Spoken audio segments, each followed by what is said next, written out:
자, 기도의 특전 복습합니다. 우리의 기도를 받으시는 분은 하나님 아버지이시다. 예수님은 가끔 아버지를 아빠, 아버지라고 부르셨다. 아빠는 어린 아이들이 아버지를 부르는 애칭이다. 이 관계 좋을 때 부르는 거죠. 근데 예수님이 관계가 좋을 때 부르신 건지 한번 보자고요. 마가복음 14장 36절. 이르시되 아빠 아버지여 아버지께는 모든 것이 가능하오니 이 잔을 내게서 옮기시옵소서. 그러나 나의 원대로 마시옵고 아버지의 원대로 하옵소서 하시고. 아멘. 분위기 좋을 때예요 지금. 십자가에 죽으시니까 그리고 아버지가 잠깐 버리시는 거예요. 잠깐. 부활할 때까지 잠깐 하나님이 외면하시는 거예요. 그럼 사람 같으면 무슨 이럴 때 아빠라고 부르겠어요. 아빠는 막 친할 때 애칭인데. 근데 예수님이 여기에서까지도 아빠라고 부르는 것은 예수님은 십자가에 죽으시는 그 순간까지도 하나님과의 관계가 전혀 흐트러지지 않고 변함이 없다. 여러분 이거 엄청난 메시지예요. 저는 여러분 안 그렇잖아. 근데 제가 지난주도 말했어요. 진짜 하나님 앞에 실망도 되고 막 응답도 더디고 힘든 일이 반복할 때 아빠라는 말이 나올 수가 없는 상황인데 한번 바꿔서 그때 한번 아빠라고 해보자고. 그럼 그 상황이 급속도로 회복될 수가 있다니까. 아빠는 일단 내가 친밀하게 부르는 거잖아요.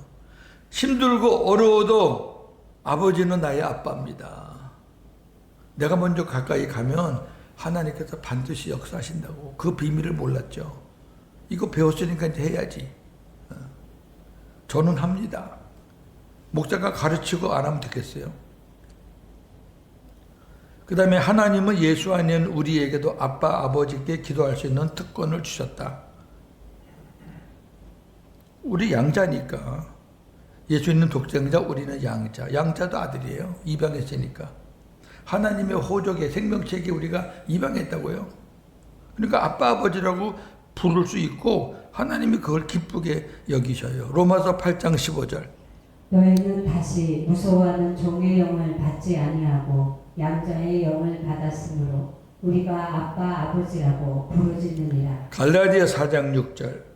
너희가 아들임으로 하나님이 그 아들의 영을 우리 마음 가운데 보내사 아빠 아버지라 부르게 하셨느니라. 아멘. 우리가 그동안에 이 단어가 잘 안 보였을 거예요. 근데 오늘 보니까 딱 보이잖아요. 우리도 그렇게 부를 수 있는 권한이 있구나. 특권이 있구나. 특권이. 아무나 부르는 거 아니에요 이거. 아버지도 아무나 못 부르는데 아빠, 아버지를 아무나 불러요. 생전 안 불렀던 사람이 갑자기 아빠, 아버지라 부르면 아버지가 깜짝 놀라서 볼 건데. 이다영 집사가 아빠, 아버지라고 그래? 아마 생전 안 부르다가 부르면 깜짝 놀라서 본다니까. 한번 불러보시라고요. 기도는 하나님께 일방적으로 말씀드리는 것이 아니라 하나님과 더불어 대화하는 것이다. 왜? 예수님을 통해서 아버지께 들어가는 거니까 나 혼자가 말하는 거 아니에요. 하나님이신 예수님과 함께 더불어서 아버지와 대화하는 거고요. 하나님은 내 기도를 듣고 응답하시는 것이 아니라 예수님과 함께 기도하는 걸 하나님은 오로지 예수님이에요.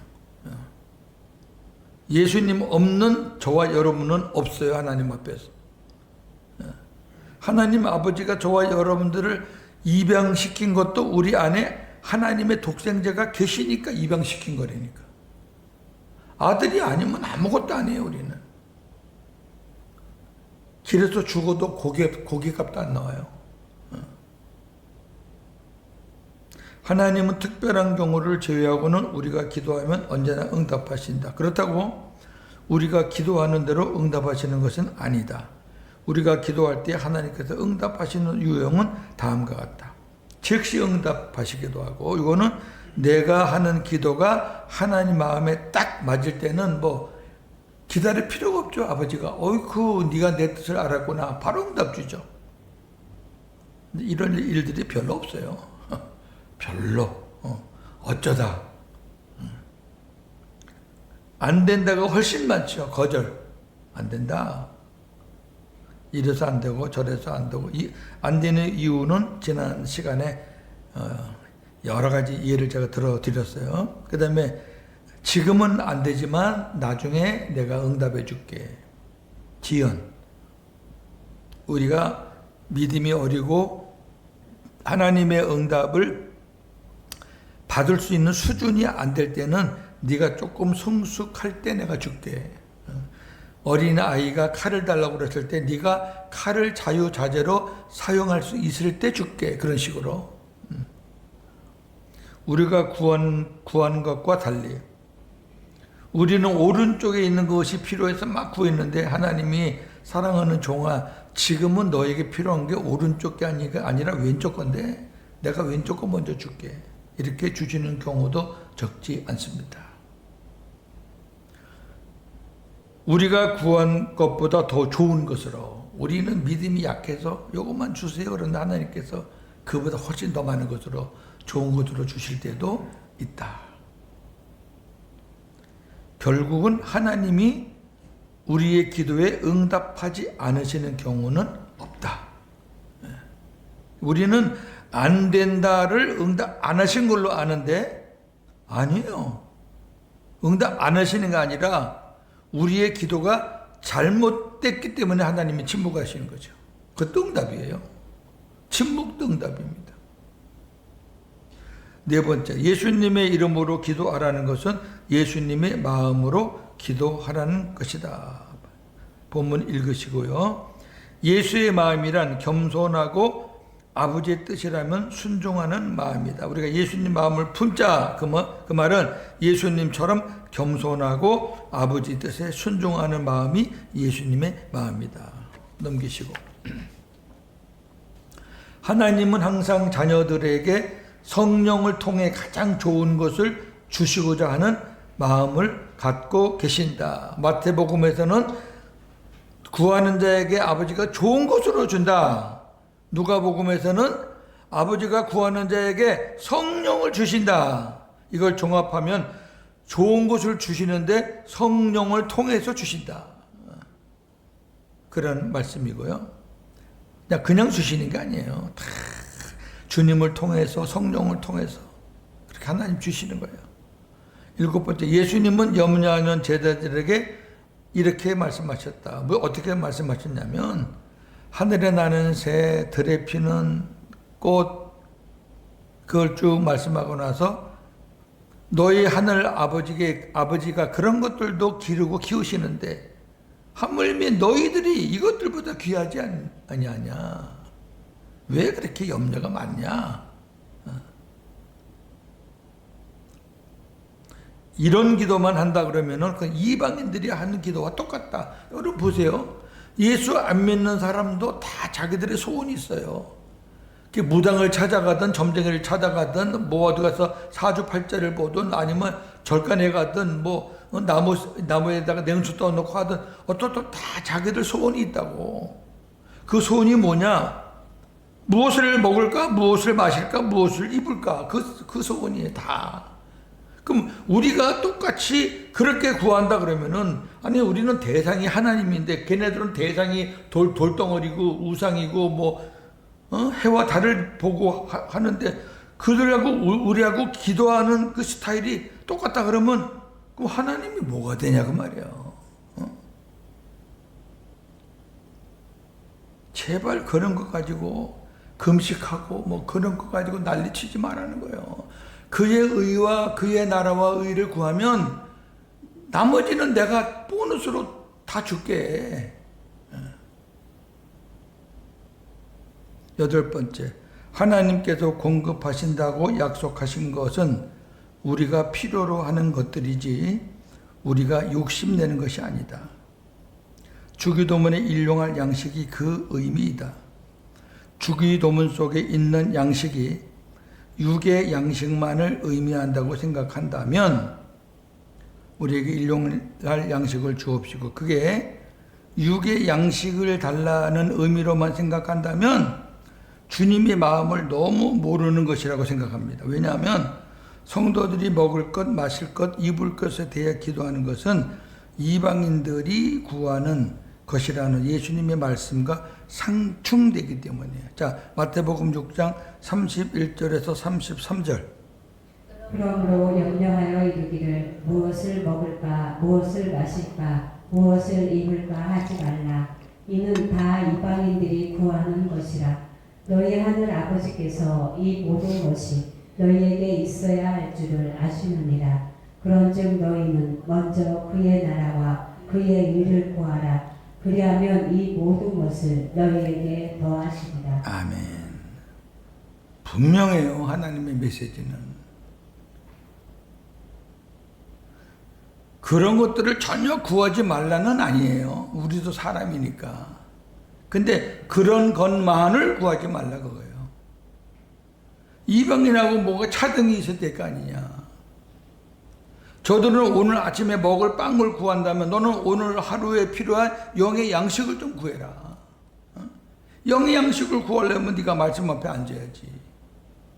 그리고 오늘 내가 어떻게 살 거를 네가 인도받으려면, 깨달음을 받으려면 나한테 기도해야지. 마지막, 하나님은 우리의 사령관 대장이시다. 사령관은 우리가 전투할 때 필요한 모든 것을 공급하신다. 이거는 이론이에요, 이론.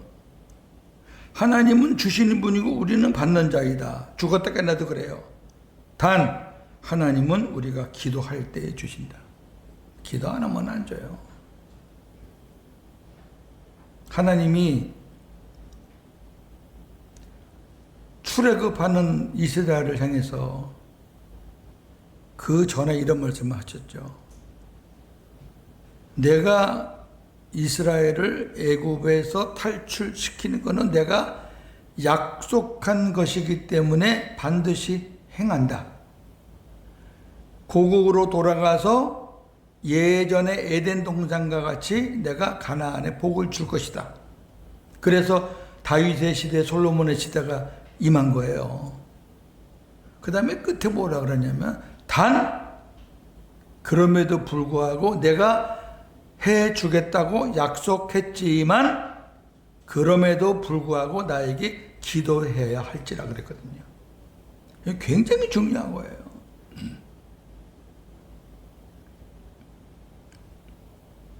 하나님이 이스라엘 민족을 해방시킬 때 출애굽기나 민수기, 신명기 보면 400년 만에 탈출시킨다 그랬어요. 400년. 그런 말을 여러 군데에서 4대 만에, 그 4대라는 것이 인간의 시간으로 보면 한 대가 30-40년이고 전체적인 어떤 흐름의 시간 볼 때 한 대가 100년을 말해요. 그게 이제 요미라는 히브리어의 그런 해석인데, 그럼 4대 만에 400년 만에, 그러면 400년 만에 탈출을 시켜야 되는 거예요. 근데 430년 만에 탈출을 시켰어요. 그러면 성경 전체를 볼 때 왜 그랬느냐? 요 인간들이 기도를 안 해. 하나님이 때가 되면 자기들 구원시킨다는 거 그냥 그 전통적으로 조상들로부터 들은 것만 생각했지, 야 이제 다 됐다, 아 이제 구원해 주실 것이다, 그것만 얘기했지 안 해요. 그럼 하나님의 방법은 어떻게 해야 돼요? 그걸 기도를 하게끔 만들어야 될 거 아니에요. 그러니까 바로들의 마음을 강팍해 해가지고 노동을 더 세게 시키는 거예요. 탈출하기 직전에 이스라엘 백성들은 노동을 막 갑절로 더 했잖아요. 모세가 가서 얘기할 때 막 그냥 아이고 지푸라기 없이 돌을 구워라. 지푸라기 없이 어떻게 돌을 구워요? 그러니까 그때서야 이제 이스라엘 백성들이 하나님 앞에 엎드리는 거예요. 미련해요. 저나 여러분도 똑같습니다. 우리가 기도할 때 하나님의 어떤 사인이나 약속이 오잖아요. 우리는 아멘 하고 합니다. 아멘 하고 나서 끝내면은 안 된다니까. 우리는 아멘 하면 끝내. 아, 됐네. 이건 보증수표네. 근데 때가 됐는데 뭐가 시간이 지나도 아무런 감각이 없어. 내가 이렇게 하리라 분명히 하시는 건데 그 때와 시간은 하나님이 정하는 시간이 있단 말이에요. 하나님 내가 하리라와 내가 언제 어느 때 하겠다는 다르단 말이에요. 그러니까 우리가 하나님의 약속을 받고 나서 기도하는 거 잊으시면 안 돼요. 여기까지가 지난주 말씀의 복습이었습니다. 자, 오늘 말씀은 그렇게 복잡하지도 않고 어렵지도 않고 쉬워요. 구원받은 자의 책임입니다. 구원받은 자의 책임. 하나는 내 증인이 되라. 내 증인이 되라.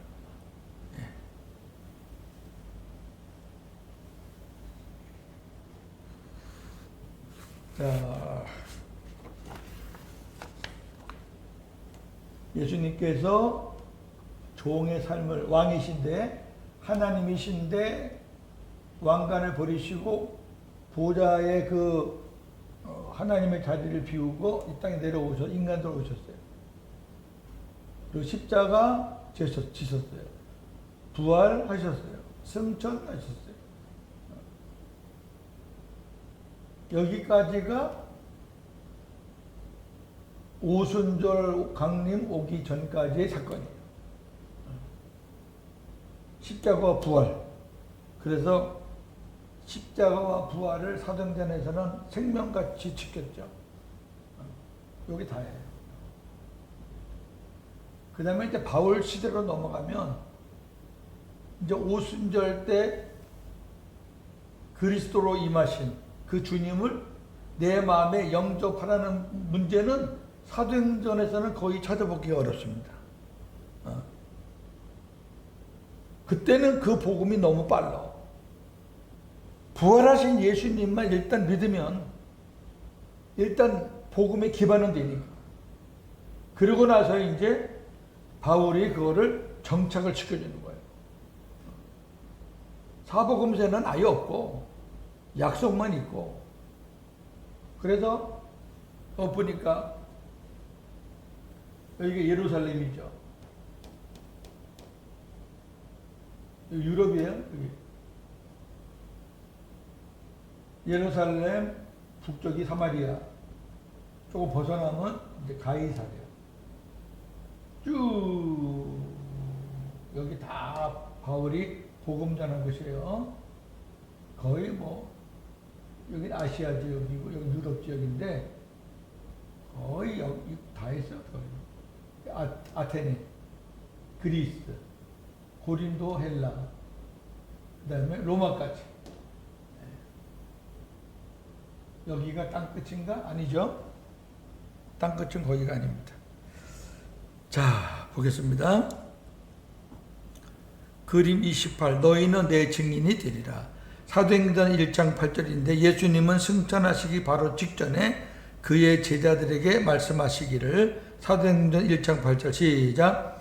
오직 성령이 너희에게 임하시면 너희가 권능을 받고 예루살렘과 온 유다와 사마리아와 땅끝까지 이르러 내 증인이 되리라고 하셨다. 되라가 아니고 되리라예요. 되라는 명령형이죠. 명령형이면 율법이에요. 모세 율법이든 그리도 율법이든 되라 하고 명령형이면 그는 율법이에요. 되리라는 복음이 왜 내가 하겠다는 거예요. 우리에게 명령이 아니라 하나님인 내가, 주님인 내가 그렇게 너희들을 만들어 가겠다는 거예요. 내가 반드시 하겠다는 거예요. 복음의 기도는 달라요, 이렇게. 그리고 열흘 후에 오순절 역사가 일어났다. 증거의 내용. 오랫동안 기다렸던 다윗의 자손 메시아는 마침내 그의 백성에게 오셨다. 이는 하나님의 약속이 성취된 것이다. 다윗의 후손이 온다는 말씀이 쫙 구약에 많죠. 특히 시편에 많아요. 그는 인류를 구원하시기 위해 십자가에 못 박혀 죽으셨다. 그는 죽은 지 3일 만에 죽은 자 가운데서 부활하셨다. 그는 승천하셔서 하늘 지성소에서 인류의 죄를 다 탕감받고 그의 백성들 가운데 거하시려고 오순절에 다시 오셨다. 이러한 내용을 누가복음에 사도행전 전에 미리 말씀했어요. 하나님의 예언이죠. 누가복음 24장 46절에서 49절. 또 이르시되 이같이 그리스도가 고난을 받고 제3일에 죽은 자 가운데서 살아날 것과 또 그의 이름으로 죄사함을 받게 하는 회개가 예루살렘에서 시작하여 모든 족속에게 전파될 것이 기록되었으니 너희는 이 모든 일의 증인이라. 볼지어다 내가 내 아버지께서 약속하신 것을 너희에게 보내리니 너희는 위로부터 능력을 입혀질 때까지 이 성에 머물라 하시니라. 아멘. 오순절 성령 강림을 벌써 누가복음에서 누가가 예언했잖아요.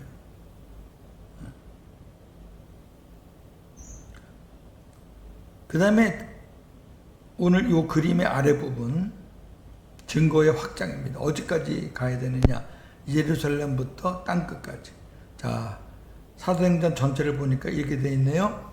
예루살렘부터 사마리아, 유다, 가이사랴, 다메섹, 베다니, 구브로, 수리아, 안디옥, 그 다음에 갈라디아, 아시아 여러 지역 많죠.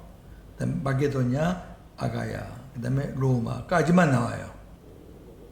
로마가 땅끝은 아니에요. 땅끝은 제가 여러분들에게 여러 번 말했지만 땅끝은 이스라엘을 가리킵니다. 그 이유는 로마서에 예언되어 있어요. 마지막 때 이스라엘이 하나님 앞에 돌아올 때 그제야 끝이 오리라 그랬어요. 한번 생각해 보세요. 지구는 둥글어요. 이스라엘에서 시작한 복음이에요. 그게 지구를 다 거치고 둘러가지고 거기 어디 와야 끝나는 거냐? 출발했던 곳에 와야 끝나는 거죠. 그게 복음이에요. 그게 성경에 합이 맞는 거예요. 예언과 성취가. 옛날에는 뭐 이 땅 끝이 우리 대한민국이다. 웃기지도 않아. 전 대한민국이 땅 끝이요. 저 알지 못하는 저 아프리카 어디 섬이다. 그럼요, 정답이 안 나와. 그 해답이 어디서 그렇게 말하면. 지리학자들이 듣고 웃지. 아이고, 예수쟁이들. 땅끝이 거기가 아니요. 지리학적으로 보면 이러고 나온다고. 우리는 지리학적으로 말하는 게 아니에요. 하나님이 성경에 약속을 다 해놨어요. 이스라엘입니다. 하나님의 백성들은 수십 세기를 내려오면서 그리스도를 증거하였으며 또한 주님이 마지막 강림하실 때까지 증거하는 일을 계속할 것이다. 증거의 내용은 확실하고 동일하다. 예나 지금이나 똑같은 거지 증거 내용이 바뀌어요? 천국 복음입니다. 마태복음 24장 14절. 이 천국 복음이 모든 민족에게 증언되기 위하여 온 세상에 전파되리니 그제야 끝이 오리라. 아멘. 천국 복음이 이스라엘에게 들어갈 때 이스라엘 민족들이 회개하고 돌아오는 거죠. 자, 또 말씀이 나왔어요. 또 그 부분은 우리가 성경을 좀 보는 게 좋아요. 자, 로마서 한번 봅시다. 로마서. 성경 없으면 저 뒤에 거 좀 가져오세요. 네.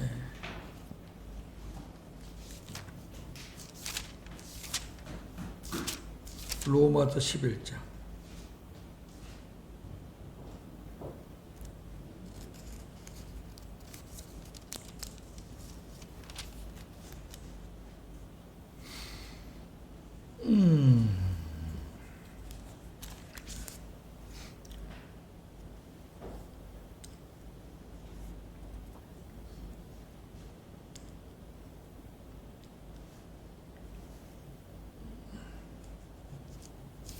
가만히 있어라.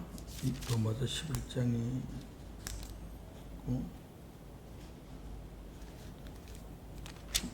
매번 보는 것이 이래.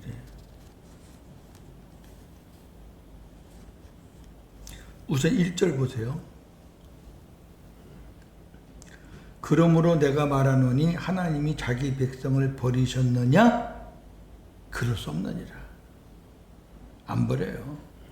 나도 이스라엘인이요 아브라함의 씨에서 난 자요 베냐민 지파라. 절대로 이스라엘은 하나님이 버리지 않으신다. 이게 전제가 되고요.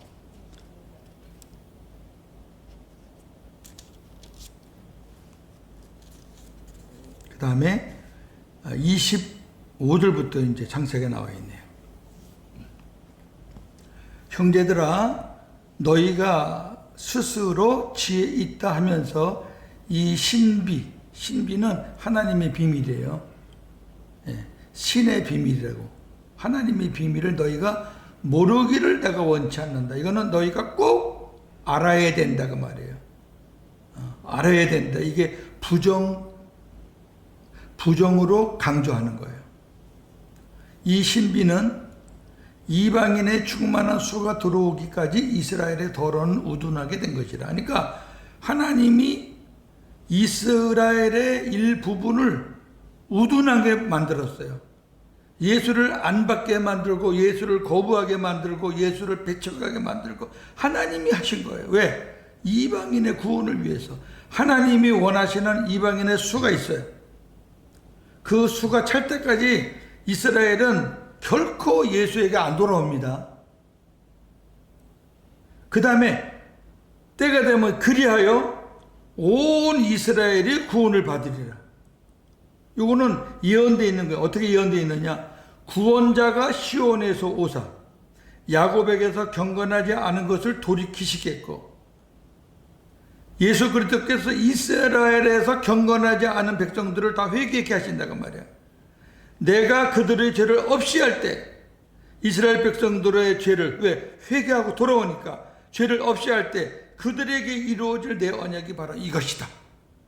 새 언약이 마지막 끝날에는 이스라엘 백성에게 그 새 언약이 적용되는 거예요.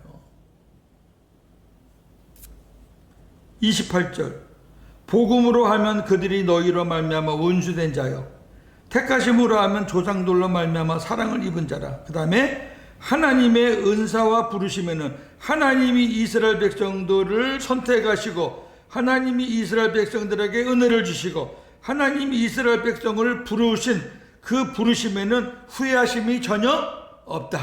하나님이 이스라엘 백성을 멸망시키실 분이 절대로 아니고 반드시 그 약속은 이루시는 분이다. 그러니까 이스라엘이 마지막 돌아오는 게 역사의 끝이에요. 이건 뭐 제가 자세하게 설명 안 해도 이 정도만 해도.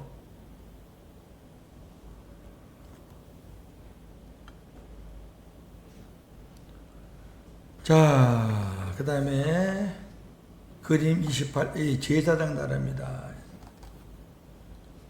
이 그림이 뭔가요? 제사장으로서의 그리스도인. 그리스도인에게 맡겨진 제사장직의 목적. 자, 하나님이 우리 중심에 있어요. 왕이신 주님이 우리 삶의 중심에 계셔요. 우리의 직업은 다양해요. 어디 가서 밑에 일하는 사람도 있고, 음악가, 군인, 나라의 대통령, 왕, 목자, 상인, 제사장, 농부. 구약에서 말하는 제사장은 우리가 알고 있는 그 제사장이에요. 성전에 있는 제사장. 그러나 신약에서 말하는 제사장은 그 제사장이 아니에요. 그 제사장도 한 사람일 뿐이에요. 여기 목사가 들어갈 수 있어요. 그러니까 예수님을 내 안에 모시고 사는 사람들은 누구나 다 하나님 앞에서는 왕 같은 제사장이다. 왜? 예수님이 왕이시니까. 왕이신 예수님을 내가 모시고 사니까 너희도 왕 같은 제사장이다. 이따가 이제 볼 건데.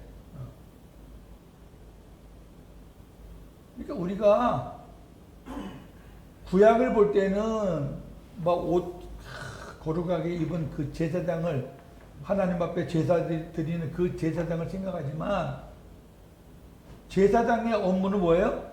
하나님 앞에 예배하는 자잖아요. 그죠? 구약에서. 그러면 우리가 모든 삶이 우리의 예배라고 말이에요.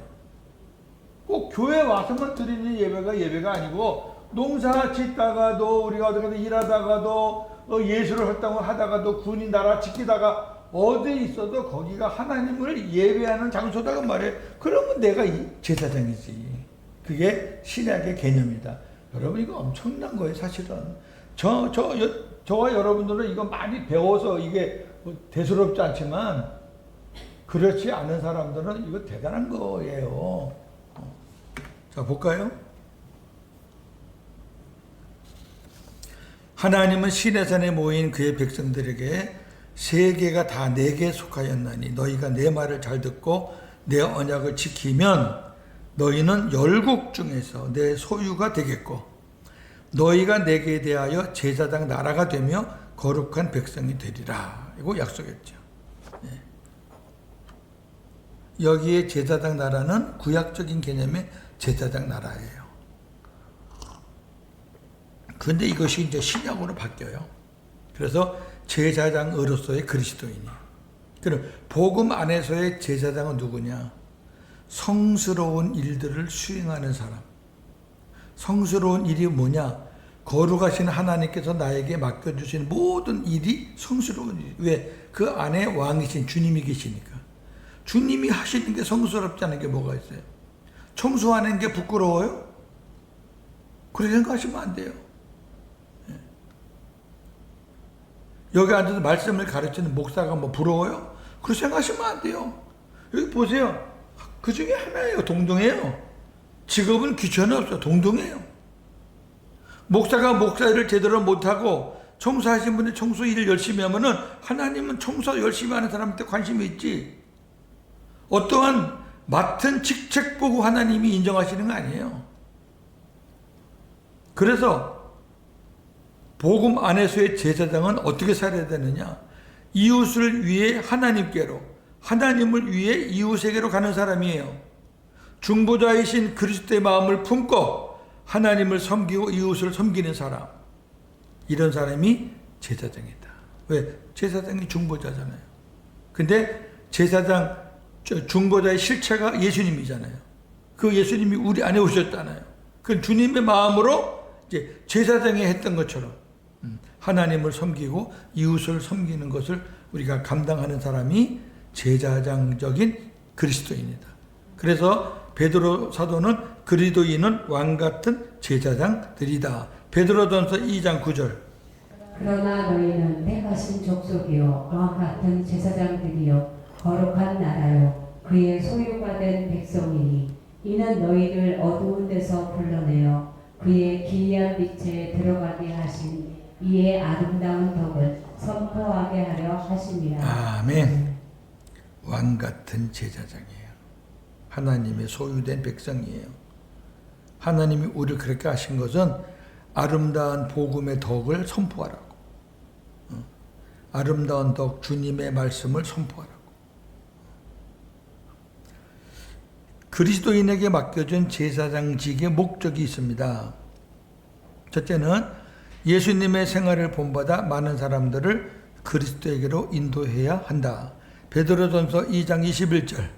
이를 위하여 너희가 부르심을 받았으니 그리스도도 너희를 위하여 고난을 받으사 너희에게 본을 끼쳐 그 자취를 따라오게 하려 하셨느니라. 아멘. 예수님이 우리 때문에 고난받았잖아요. 그리고 우리 때문에 우리에게 본을 보이는 삶을 살았잖아요. 예수님의 제자들에게 예수님을 본받으라고 그렇게 직접 같이 살면서 살았잖아요. 그 예수님의 자취를 따라오라고. 그 왜 그러느냐? 그러니까 우리가 그렇게 살아야 나를 보고 다른 사람들이 또 따라온단 말이에요. 그렇게 사는 나를 보고 다른 사람들이 하나님께로 돌아온단 말이에요. 이게 제사장직을 가진 사람들의 사명이에요. 그런데 교회 나가고 싶은데 저것들 때문에 못 나가겠다 그러면 되겠어요?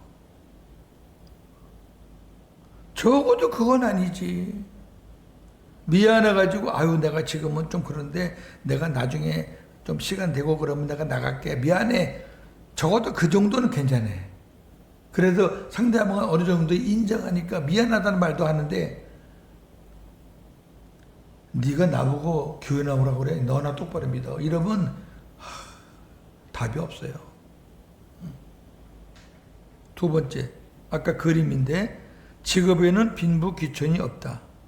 그리스도인은 하나님이 주신 자기의 자리에서 우리의 모든 그 자리는 하나님이 주신 자리예요. 그걸 인정을 하고 들어가야 되는 거예요. 아유 나는 왜 요양보호사밖에 못하는. 아니 하나님이 지금 현재로서는 거기가 제일 좋으니까 거기 앉혀주신 거예요. 우리 지금 여기 요양보호사가 4분이나 있네. 이야 대단해. 우리 교회도 대단해. 그게 뭐 어때서요? 나로 말미암아 누군가 혜택을 보고 유익을 얻고 도움을 받는 내가 그런 데 쓰임 받고 얼마나 좋은데.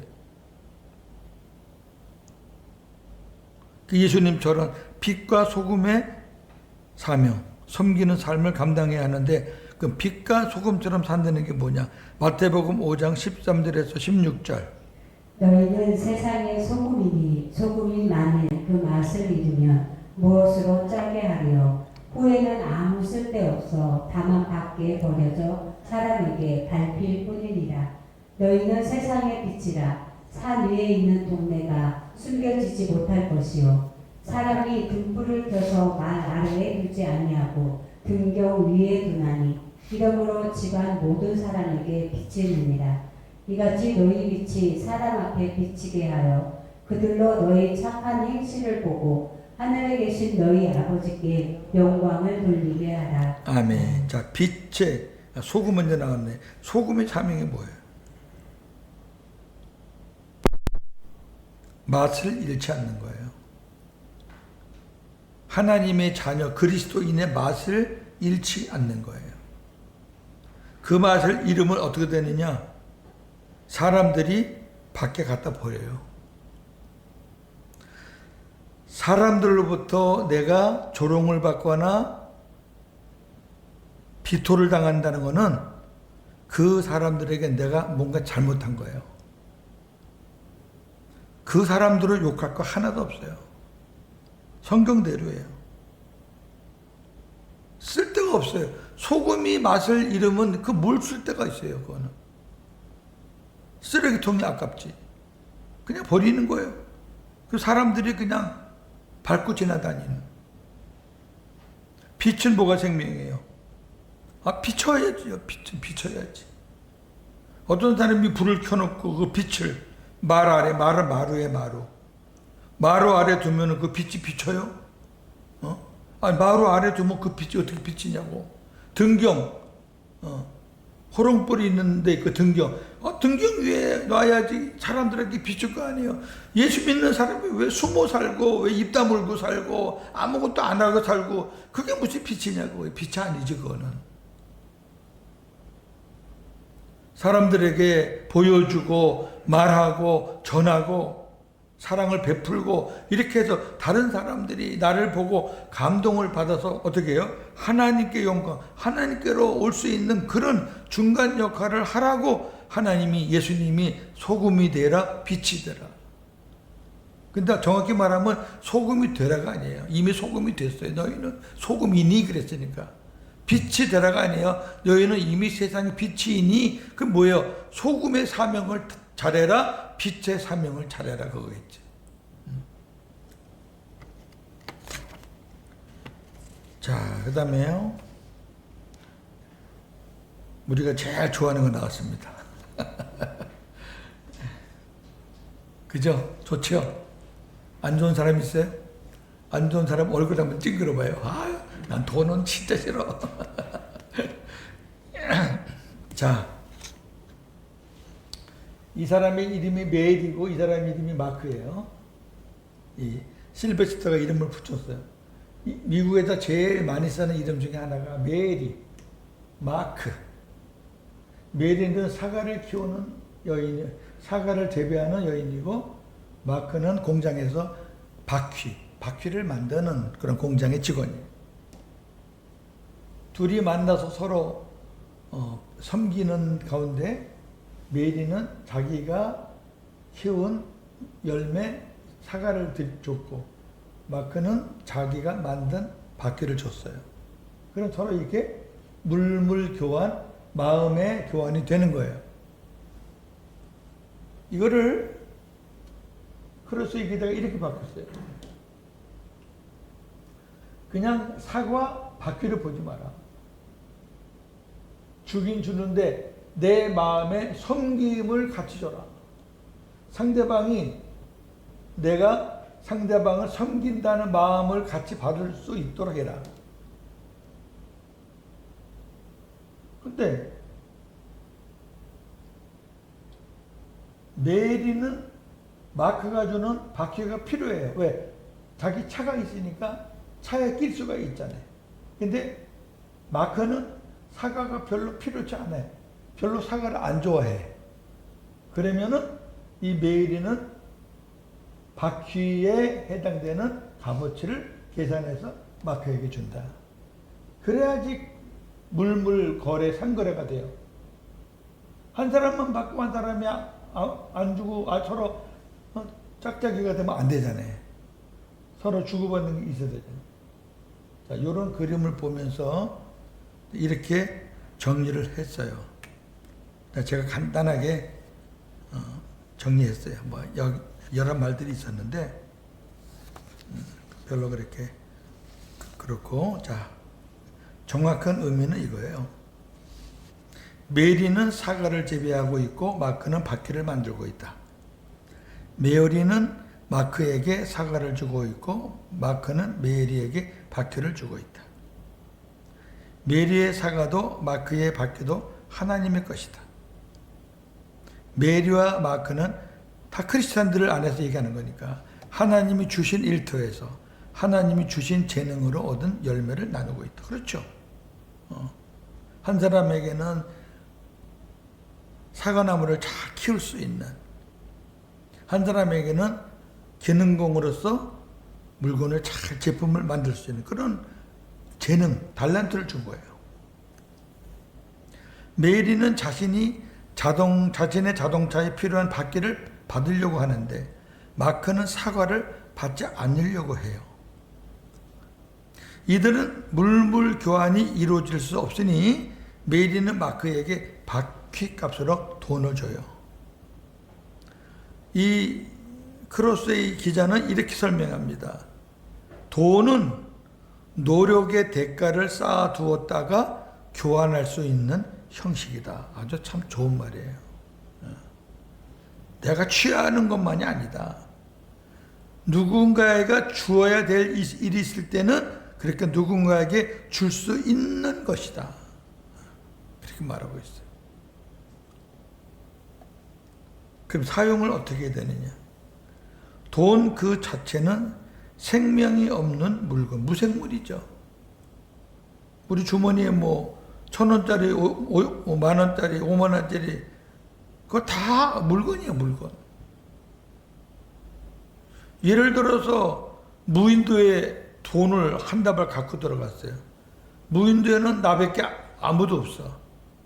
물건 사고 파는 데도 없고, 뭐 바다에서 물고기 한 마리 잡는다고 돈 주는 것도 없어. 여러분, 거기 가면 돈은 아무 쓸모가 없어요. 오히려 짐덩어리지, 그거 뭐. 돈은 무생물이에요. 좋은 것도 아니고 그렇다고 나쁜 것도 아니다. 단 어떻게 사용하느냐에 따라서 그 결과가 극명하게 달라요. 극명하다는 얘기는 완전히 달라요. 어떻게 사용하느냐. 바울은 그리스도인의 돈에 대한 윤리를 말하고 있는데 이렇게 말하고 있습니다. 디모데전서 6장 6절에서 10절 읽으면서 제가 정리하면서 할게요. 그러나 자족하는 마음이 있으면 경건은 큰 이익이 되느니라. 자, 첫째 말하는 게 뭐냐면은 많든 적든 자족하는 마음만 있으면은 경건의 이익은 된다. 많을 때 좋았다, 안 많을 때 안 좋았다 그러지 않고 얼마가 있든 간에 자족, 만족하고 감사하는 마음만 있으면 그 사람의 경건은 오케이. 이게 이제 기본으로 까는 거예요.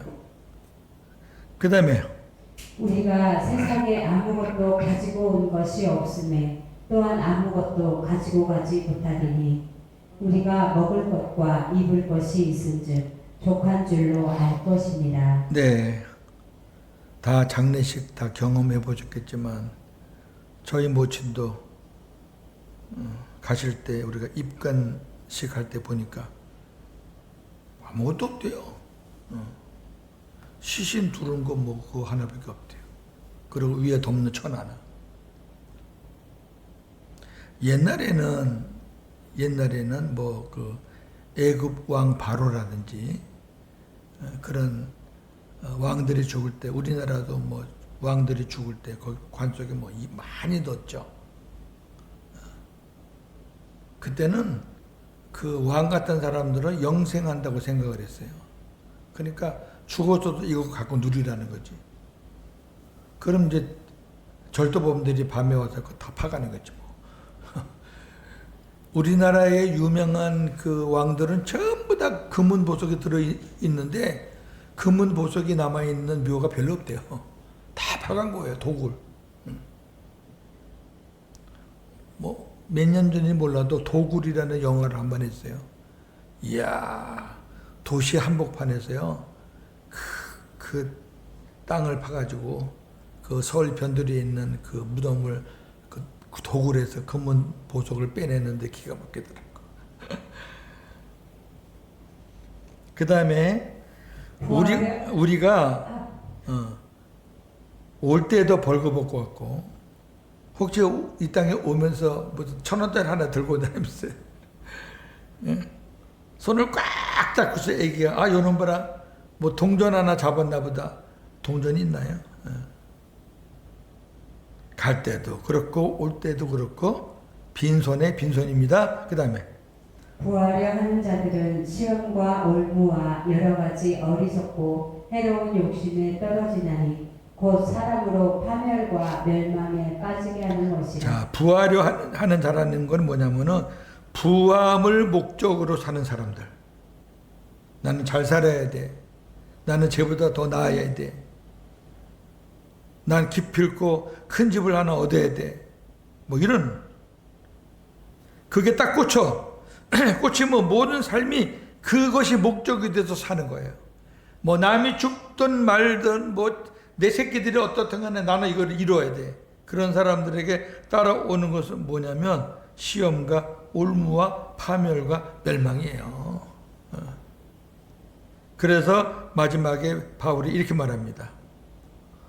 돈을 사랑함이 일만하게 뿌리가 되나니 이것을 탐내는 자들은 미혹을 받아 믿음에서 떠나 많은 근심으로써 자기를 찔러도다. 아멘. 엄청나게 무서운 말이에요. 돈을 사랑함의 결론이 뭐냐? 믿음에서 떠나요. 믿음에서 떠나. 여러분 돈은 맘모니즘은 하나의 사상입니다. 니즘은 하나의 사상이에요. 이즘. 맘몬이즘. 그러니까 하나님과 서로 상대할 수 있는 어마어마한 세상의 사상입니다. 이쪽에 빠져버리면 하나님과는 멀어지는 거고요. 이쪽에 완전히 푹 빠지면 믿음 버리는 거예요. 그 말씀이에요. 그대로 돼요. 그대로. 근데 돈이 일만하게 뿌리가 아니고 돈을 사랑함이 일만하게 뿌리예요. 아, 돈은 중성이라니까. 무생물이라니까. 돈은 사랑의 대상이 아니니까 사랑하면 안 돼요. 우리 사랑의 대상은 하나님과 이웃이에요. 하나님을 사랑하고 이웃을 사랑하는 거예요. 그러니까 우리가 돈이 있으면 그 돈을 갖고 하나님을 사랑하고 이웃을 사랑하는데 우리가 믿음으로 쓰면은 하나님 앞에 칭찬받죠. 이 땅의 것 가지고 우리가 사용하면 하늘의 것을 받죠. 근데 돈을 사랑하면 믿음도 팔아먹는 거예요. 도박을 좋아하는 사람은 자기 마누라도 팔아먹잖아요. 실질적으로 그래요. 도박에 빠진 사람들은 신체 포기술을 써요. 그럼 직권만 쓰지. 직권만 쓰면 되는데 자기 마누라 거, 자기 새끼 거 신체 포기술을 써갖고 그 무슨 짓 하는 거예요. 그 마귀 새끼보다 더한 거야, 그건 아주. 여러분, 전부 다 문제는 돈입니다, 돈. 그래서 태백인이 광부들 고생했던 지역을 한번 살려보겠다고 거기를 좀 개발해가지고 카지노 지역, 카지노니 뭐니 그렇게 좀 만들어 놨더니 그것이 지금요 생무덤이 돼 있어요. 생무덤. 야, 살아있으나 죽은 자들이 엄청 많아요. 우리나라뿐만 아니라 온 세계가 다 그렇고 이번에 캄보디아 사건도 그런 겁니다. 똑같습니다. 우리가 캄보디아 갔을 때 캄보디아는 매 우리나라 60년, 70년대 그때 집들이에요. 보통이. 근데 도시 나와야 조금 건물 있고. 근데 쭉 바닷가로 내려가니까 한 몇 시간 가니까 어마어마한 빌딩들이 있더라고. 그 물어보니까 중국 사람이 그걸 지어놨대요. 근데 뭐 하는 곳이냐 그러니까 그거 하는 곳이래요. 카지노. 요번에 사건 난 것도 거기서 일어난 거예요. 중국 놈들이 캄보디아 사람들을 매수해가지고 한국 사람들을 끄집어 들여서 그렇게 죽이고 망가뜨리고 그러는 거예요. 캄보디아에 대한 굉장히 애착이 많았었는데 이 사건을 보면서 엄청나게 제가 이거 캄보디아가 왜 이래? 그러니까 민족들이 바보 같은 거예요. 그 나라는요 한 번도 전쟁에서 이겨보지를 못했대요. 베트남, 우리는 베트남 그렇게 강한 나라가 아닌데 베트남한테도 맨날 질질 끌려다니고 그런 나라였거든요. 그 태국한테도 질질 끌려다니고. 우리가 사랑할 대상은 하나님과 이웃이지 그 외에 다른 것이 되면 안 된다. 그래서 그리스도인은 돈을 비롯한 모든 것을 하나님의 영광을 위해서 사용해야 한다. 고린도전서 10장 31절. 그런즉 너희가 먹든지 마시든지 무엇을 하든지 다 하나님의 영광을 위하여 하라. 아멘. 자, 마지막 그림. 퍼센트 계산입니다. 잘못된 질문과 올바른 질문이 나옵니다. 11조를 중심으로 하는 겁니다. 이 사람은 고민이 많아. 왜? 하나님께 몇 프로를 드려야지 하나님께서 기뻐하시는 거야? 10%만 드리면 되나? 11조만 드리면 되나? 그럼 나머지 내 것이니까. 근데 10분의 1을 드리고 나머지를 내가 쓰는데 영경원치가 않아. 그래도 이 사람은요 11조 드리는 사람이니까 그나마 괜찮은 사람이에요. 요거는 기억을 하니까. 근데 이 사람은 거꾸로 내가 개인적으로 꼭 필요한 것이 얼마냐? 내가 개인적으로 꼭 필요한 것이 얼마냐? 그 나머지는 다 하나님을 위해서 쓰겠다. 물론 다 하나님 거지만은 하나님이 나에게 쓰라고 사용하라고 선하게 살라고 준 그 꼭 필요한 거예요. 필요치 않은 거, 필요한 거 이러면 아시잖아요. 어떤 게 필요하고 어떤 게 안 필요한지. 지출은 많아도 꼭 필요한 거를 고르면 몇 개 안 됩니다. 다 쓰잘데없는데 내가 잘못 살아가지고 나가는 것들이 많거든요. 우리 집도 그래요. 그러니까 이 사람은 기본 바탕이 전부 다 하나님 건데 하나님의 거라는 생각을 딱 가지니까 내가 필요한 것을 빼놓고는 하나님의 영광을 위해서 쓰는 거죠. 이 사람은 10분의 1만 딱 드리면 내 의무를 다했다. 이제 이건 내 거니까 내가 알아서 다르잖아요. 이렇게 사니까 근심스러운데 이렇게 사니까 기쁨이 왔다는 거죠. 자, 한번 보겠습니다. 그리스도인들은 교회에 헌금을 드리고 있다. 오늘 이 그림은 11조를 근거로 감사하는 마음으로 드리지만 때로는 궁금하기도 한 것이 사실이다. 저한테도 이런 질문을 많이 해요. 목사는 11조를 어떻게 해야 돼요? 직장 다니는 사람들은 뭐 월급 받고 딱딱 뛰면 되는데 사업하는 사람들은 도대체 어떻게 해야 돼요? 곤란한 경우가 많죠. 근데 어떤 목사님들은 사업을 하든 뭐 하든 무조건 매출되는 것 전부 다 수입으로 잡아서 거기에 11조를 해라. 그렇게 말하는 사람도 있고, 그건 뭐 상황에 따라 매달 틀리니까 당신이 기도하면서 기쁜 마음으로 할 만큼 해라. 11조라는 거는 어떤 액수가 중요한 게 아니라 하나님께 구별해서 하나님 거를 드린다는 어떤 마음. 왜? 멜기세덱 앞에서 아브라함이 그렇게 했기 때문에. 이 내가 전리품을 얻은 모든 것은 하나님의 능력이었습니다. 그걸 고백하면서 드리는 거니까. 근데 매출해가지고 들어온 수입 전체의 11조를 하면은 1년 있으면 다 망합니다. 그건 틀림없이 망하게 돼 있어요. 1년 있으면. 아니 월급을 얼마나 줘야 되고 뭐 재료값도 있고 뭐 뭣도 있고 그 참 대답하기가 저도 쉽지가 않아요. 이 단락의 주제는 하나님께 몇 %의 헌금을 드려야 하는가이다. 이 질문에는 돈 문제 이상의 것이 내포되어 있다. 왜냐하면 그리스도인은 시간과 재능 그리고 물질의 청직이 있기 때문이다.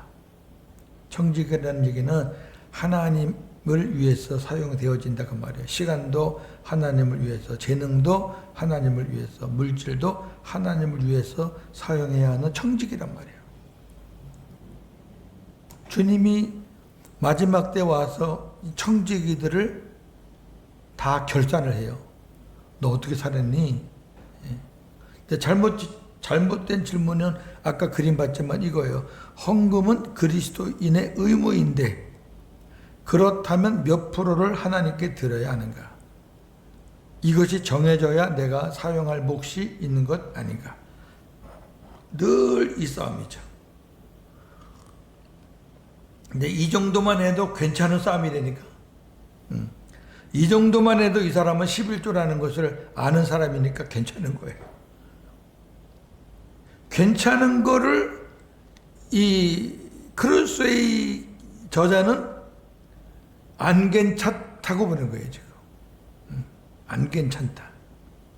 올바른 질문은 이 사람은 이렇게 말합니다. 물질은 하나님이 주신 것이니 내가 필요로 하는 것을 위해 얼마를 남겨둘 것인가. 요한 웨슬레의 간증이 이제 마지막 뒷장에 나오는데 그분 이렇습니다. 영국의 화폐 단위는 파운드예요. 내가 30파운드를 받고 내 생활에 꼭 필요한 것들을 계산해 보니까 28파운드가 소요가 되더라. 그래서 남는 2파운드를 하나님 앞에 드렸다. 그럼 엄밀히 말하면은 11조가 안 되잖아요. 근데 이 사람은 이제 활동을 많이 하다 보니까 수입이 50파운드로 늘어났어요.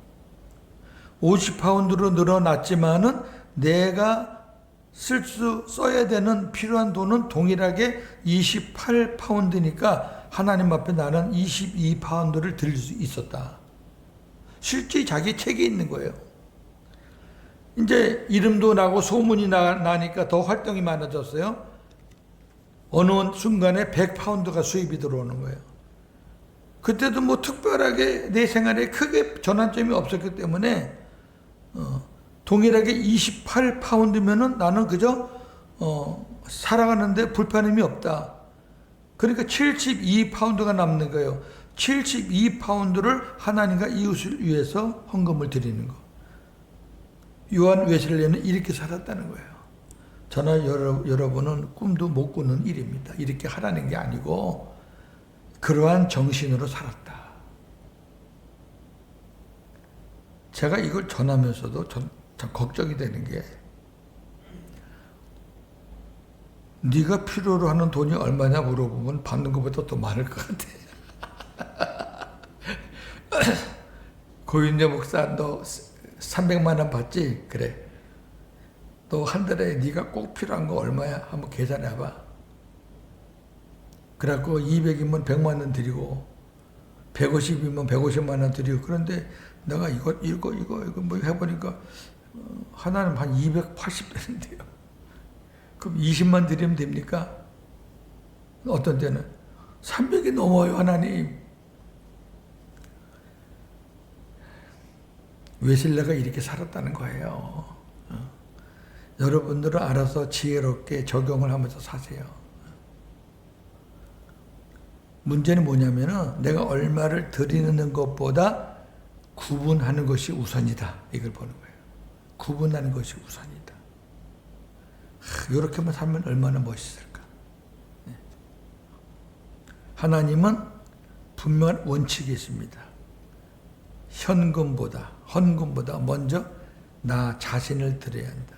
나 자신이 먼저 내가 드려지고 헌금이 드려지는 거지 나는 아닌데 물질만 하나님이 물질 받으시는 분이 아니에요. 나를 받으시는 분이에요. 성경 두 개만 보겠습니다. 고린도 후서 8장 1절에서 5절. 형제들아 하나님께서 마게도냐 교회들에게 주신 은혜를 우리가 너희에게 알리노니 환난의 많은 시련 가운데서 그들의 넘치는 기쁨과 극심한 가난이 그들의 풍성한 연보를 넘치도록 하게 하였느니라. 내가 증언하노니 그들이 힘대로 할 뿐 아니라 힘에 지나도록 자원하여 이 은혜와 성도 섬기는 일에 참여함에 대하여 우리에게 간절히 자, 여기까지는 사도 바울이 고린도 교회에 구제 헌금을 받으면서 심에 지나도록 했다. 가난하고 약한 사람, 특히 이때는 예루살렘 교회가 가뭄 막 이런 게 들어가지고 너무 교회가 어려움을 당할 때 돕자 이래가지고 돕는 건데 너무너무 너희들이 넘치게 했다. 자, 근데 그 다음 절이 중요해요. 우리가 바라던 것뿐 아니라 그들이 먼저 자신을 주께 드리고 또 하나님의 뜻을 따라 우리에게 주었더라. 아멘. 우리는 그들의 헌금을 기대했는데 그들은 헌금 앞에 먼저 자신을 드리고 그리고 이 헌금을 이거 중요한 거예요. 하나님 앞에 여러분 주정 헌금을 드리든 감사 예물을 드리든 11조를 드리든 내가 빠지면 소용없어요. 하나님 저를 먼저 받아주시고 이 예물도 받아주세요. 그게 왜 그러느냐.